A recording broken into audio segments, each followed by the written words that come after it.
မိတ်ဆွေအားလုံးမင်္ဂလာပါဗျာဘဘဝဒီနေ့ပစ္စည်းတစ်ခုနဲ့မိတ်ဆက်ပေးမယ်နော်ဒါရှစ်ခေတ်တုန်းကနဲ့အရင်တုန်းကနဲ့လောက်ခဲ့တဲ့ပစ္စည်းတစ်ခုပေါ့ဗျာနော်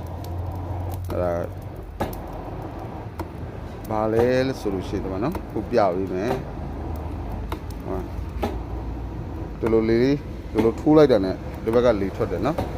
ဒါဘဘတို့ကတော့ဖူလို့ခေါ်တယ်နော်ဒီဖူလေးဒါသူ့အစင်ဆက်ဟိုထိမ့်သိမ့်ခဲ့တာပေါ့ဗျာနော်ဒီဖိုလေးဆိုရင်တော့ကိုပိုဦးတက်ကိုကြီးတယ်ကိုပိုဦးတက်ကိုအတက်ကြီးတယ်ဒီဖိုကလေနော်သူအစမပြက်ဒါကိုပိုဦးထိမ့်သိမ့်ခဲ့တာပေါ့တရားဆိုရင်ကိုပိုဦးဒါ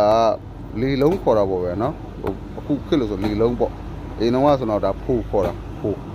ဒါဖိုလို့ခေါ်တယ်တရားထိုးလိုက်တာနဲ့ဟိုလေကမီးကအမြဲတမ်းအဲ့လိုတောက်တယ်လေနော်လေကစစ်လေဘောတော့ရှုံးပေးရတယ်တို့ကိုဒါအားကောင်းတယ်ဒါတစ်လုံးကိုထွန်းပြီးတော့လေလုံးဖြစ်လှုပ်ထားတာပေါ့ဗျာနော်ရှစ်ခက်ကလူတွေကဒါကိုပေါ်ဦးတို့ကအခုထိတာထိန်းထားပေးတာပေါ့နော်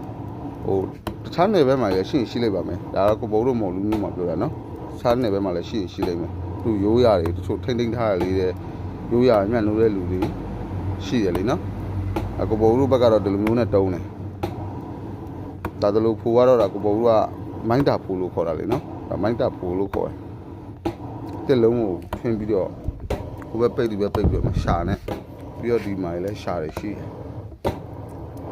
အင်းတော့ဝိုင်းနဲ့မီးတွေမရတော့ဝိုင်းနဲ့ဒီလိုမျိုးနဲ့ပဲအတုံးပြပါလိမ့်နော်အင်းတော့ပဲဆိုဒီလိုမျိုးနဲ့ပဲလောက်တာအထိုးရောအဆွဲရောသူကလေရတခါတော့အော်တိုသွားပြီးတာအကူဘိုးတို့ခစ်တကြတော့ဒီမှာသူကလေပူနဲ့အဲ့လိုပြန်တုံးပြတာပေါ့အကူဘိုးတို့ကူတာမီးမလာတာတော်တော်ကြာပြီကူဘိုးတို့ပဲမီးမရဘူးခါရန်ဆက်နိုးပြီးတော့လို့အခုလည်းမီးမလာဘူးဆိုရင်မီးမရဘူးဆိုရင်ဒီလိုဖိုလေးနဲ့တုံးပြရတာပေါ့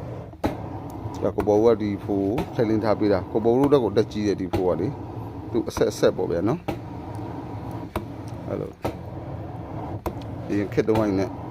ကိုဘောတို့မဟုတ်လို့ရင်ခက်တော့ဝိုင်းနဲ့ဒီလိုမျိုးလေးတွေနဲ့အတုံးပြပြီးတော့ဘဲလောက်ကြတာပေါ့ဗျာနော်ရှေ့လူကြီးတွေကမိတ်ဆွေများကို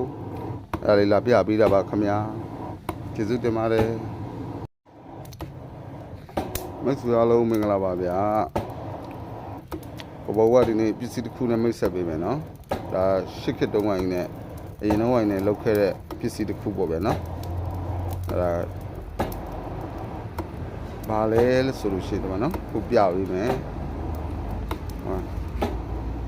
ဒီလိုလေးဒီလိုထိုးလိုက်တာနဲ့ဒီဘက်ကလေထွက်တယ်နော်ဒါကိုဘိုးတို့ကတော့ဖူလို့ခေါ်တယ်နော်ဒီဖူလေးဒါသူ့အစင်ဆက်ဟိုထိမ့်သိမ့်ခဲ့တာပေါ့ဗျာနော်ဒီဖိုလေးဆိုရင်တော့ကိုပေါ်ဦးတော့ကိုကြီးတယ်